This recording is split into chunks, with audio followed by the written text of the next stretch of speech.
para pengikut syaitan. Pemimpin dan pengikut yang tidak masuk golongan Nabi Shallallahu Alaihi Wasallam.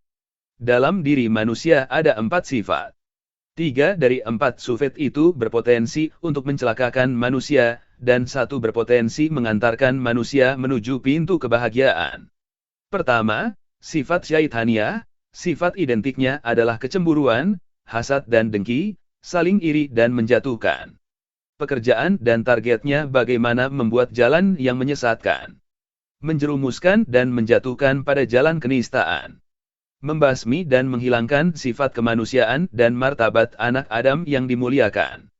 Kedua, sifat kebinatangan, bahimah, sifat binatang ternak. Kita tahu persis bagaimana sikap binatang ternak yang diciptakan tanpa pikir, tanpa rasa. Bagi binatang ini adalah sifatnya, ia begitu, adalah lumrah. Tapi kalau manusia yang diberi hati diberi rasa, bersikap dengan sikap bahimah, maka ini petaka dan berbahaya. Ketiga, sifat buas, sabiyah, bukan binatang ternak, tapi lebih tinggi, binatang liar dan buas. Kita tahu persis sifat-sifat identiknya adalah kesemena-menaan, tak punya rasa kasihan, tidak ada iba dan rasa. Ia akan menerkam siapa saja, andalannya adalah beringas dan tenaga, kuku tajam dan taringnya. Karakternya kezaliman, tidak ada keadilan. Yang kuat berkuasa, yang lemah binasa. Tidak ada ukuran kebenaran, yang ada unjuk kekuatan. Ini yang kita kenal dengan hukum rimba. Yang kuat selamat, yang lemah terhina. Yang berani akan menindas yang pengecut. Yang kuat akan memakan yang lemah. Keempat, sedangkan satu-satunya sifat yang menjamin keselamatan dan kebaikan manusia, adalah sifat rububiyah, sifat berketuhanan, beriman, bertakwa, memiliki kontrol keyakinan. Yakin akan hari pembalasan. Dan percaya bahwa kehidupan dunia akan dipertanggungjawabkan. Kebenaran mutlak adalah ketentuan Tuhan, dijelaskan Nabi, dikandung Al-Quran. Sifat yang tumbuh tidak mengedepankan nafsu keserakahan, tidak ada kepuasan di atas kejahatan. Kebahagiaan bukan tumbuh di atas penderitaan orang lain. Bukan berhasil dengan menjahati orang lain. Atau bukan juga semangat yang tak pernah berharap kebaikan untuk orang lain. Allah Ta'ala mengancam iblis, setan dan pengikutnya. Dalam Al-Quran Surah Al-Hijr ayat 43-44 dan tafsirnya, Allah Ta'ala mengancam iblis. Allah Ta'ala menegaskan bahwa tidak semua yang dinyatakan oleh iblis adalah benar. Dalam ayat-ayat ini juga Allah Ta'ala mengancam iblis dan pengikutnya dengan 7 tingkatan neraka. Firman Allah Ta'ala. Artinya, dan sungguh, Jahanam itu benar-benar tempat yang telah dijanjikan untuk mereka, pengikut setan, semuanya. Jahanam, itu mempunyai 7 pintu. Setiap pintu, telah ditetapkan, untuk golongan tertentu dari mereka. Quran Surah Al-Hijr, 43-44. Melalui ayat ini, Allah Ta'ala mengecam iblis bahwa apa yang dinyatakan iblis itu tidak semuanya benar. Karena iblis tidak dapat memperdaya hamba-hambanya yang saleh. Ini dikatakan Allah sebagai jalan yang lurus. Dia memberi pahala semua amal baik seorang hamba, dan membalas dengan siksa semua amal buruk seseorang. Untuk menghilangkan keraguan-raguan yang mungkin dipahami pada ayat-ayat yang lain, maka Allah Ta'ala menegaskan dalam ayat ini, bahwa hamba-hamba Allah yang ikhlas beriman tidak seorang pun yang dapat dikuasai setan. Semuanya telah diberi taufik untuk beriman, melaksanakan perintah-perintah Allah Ta'ala, dan menghentikan semua larangannya. Godaan apapun tidak akan mempengaruhi iman mereka. Hal ini ditegaskan oleh Allah Ta'ala dalam firman-Nya yang lain. Firman Allah Ta'ala. Artinya, dan setan berkata ketika perkara, hisab, telah diselesaikan, sesungguhnya Allah telah menjanjikan kepadamu janji yang benar, dan aku juga telah menjanjikan kepadamu tetapi aku menyalahinya. Tidak ada kekuasaan bagiku terhadapmu, melainkan, sekedar, aku menyeru kamu lalu kamu mematuhi seruanku, oleh sebab itu janganlah kamu mencerca aku, tetapi cercalah dirimu sendiri. Aku tidak dapat menolongmu, dan kamu pun tidak dapat menolongku. Sesungguhnya aku tidak membenarkan perbuatanmu mempersekutukan aku dengan Allah sejak dahulu. Sungguh, orang yang zalim akan mendapat siksaan yang pedih. Quran Surah Ibrahim, 22. Firman Allah Ta'ala. Artinya, sesungguhnya syaitan itu tidak ada kekuasaannya atas orang-orang yang beriman dan bertawakal kepada Rabb-nya. Sesungguhnya kekuasaannya, syaitan, hanyalah atas orang-orang yang mengambilnya jadi pemimpin dan atas orang-orang yang mempersekutukannya dengan Allah. Quran Surah An-Nahl, 99-100.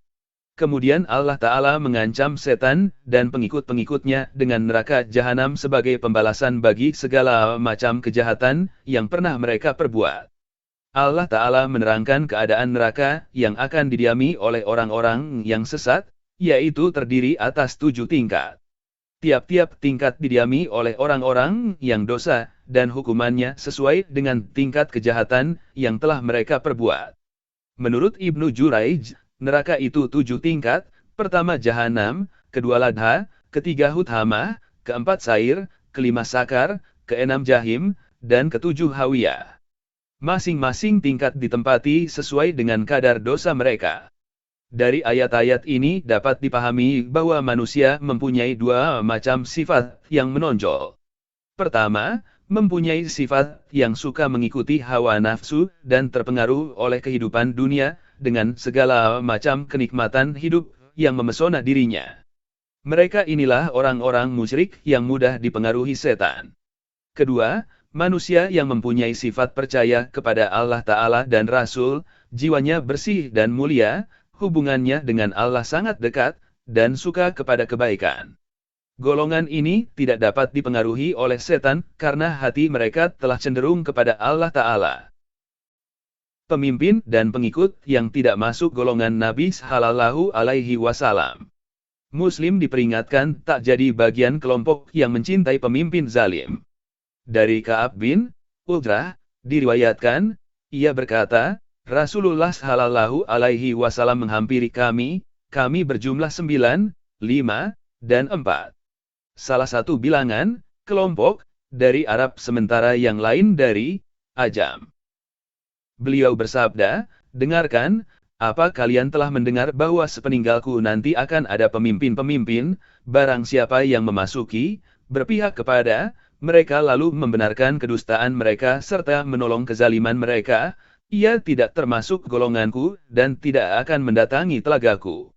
Barang siapa tidak memasuki, berpihak kepada, mereka, tidak membantu kezaliman mereka dan tidak membenarkan kedustaan mereka, ia termasuk golonganku, aku termasuk golongannya, dan ia akan mendatangi telagaku. Hadis riwayat At-Tirmidzi. Hadis ini menurut Imam Al-Tirmidzi kualitasnya syahih, Sunan Al-Tirmidzi, HLM 512. Penilaian serupa juga diberikan oleh Nasiruddin Al-Albani dalam beberapa kitabnya, yaitu Syahih Al-Targhib wa Al-Tarhib, Syahih wa Dahaif Sunan At-Tirmidzi, dan Syahih wa Dahaif Sunan Al-Nasai.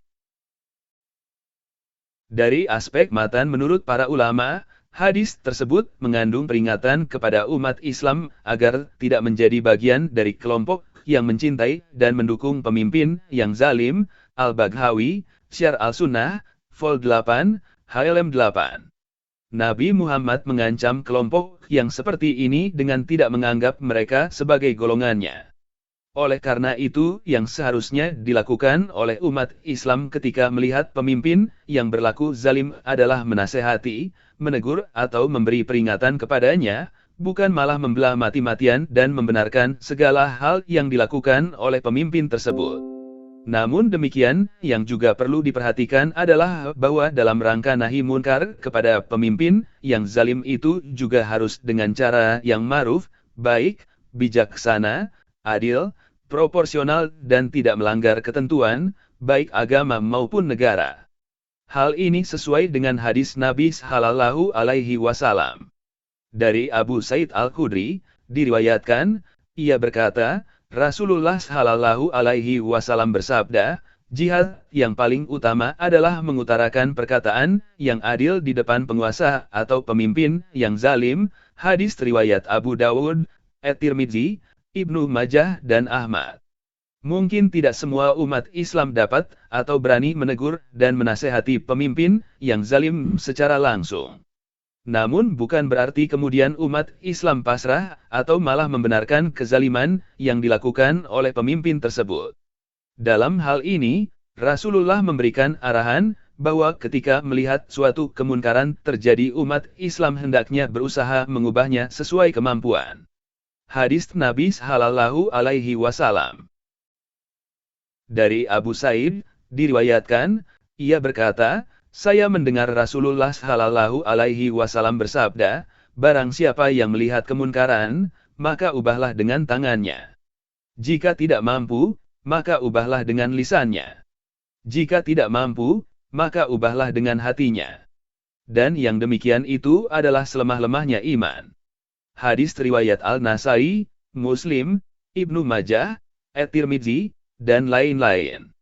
Bagi umat Islam yang sedang diamanahi untuk menjadi pemimpin, maka sudah seyogyanya mereka menjadi pemimpin yang adil, jujur, amanah dan berpihak kepada kemaslahatan rakyat. Pemimpin yang demikian akan dijanjikan oleh Allah balasan pahala yang melimpah, sebagaimana yang diterangkan dalam hadis berikut ini. Dari Abu Hurairah dari Nabi Shallallahu Alaihi Wasallam, diriwayatkan, beliau bersabda, ada 7 golongan yang Allah melindungi mereka dalam lindungannya pada hari kiamat, di hari ketika tiada perlindungan selain perlindungannya, yaitu, imam yang adil, pemuda yang tumbuh dalam beribadah kepada Allah, seseorang yang senantiasa mengingat Allah saat sendiri sehingga matanya berlinang, seseorang yang hatinya selalu terkait dengan masjid, 2 orang yang saling mencintai karena Allah, seseorang yang diajak berkencan oleh wanita bangsawan dan rupawan, namun ia menjawab, saya takut kepada Allah, serta seseorang yang bersedekah secara sembunyi-sembunyi, sehingga tangan kirinya tidak tahu menahu terhadap amalan tangan kanannya, hadis riwayat Al-Bukhari.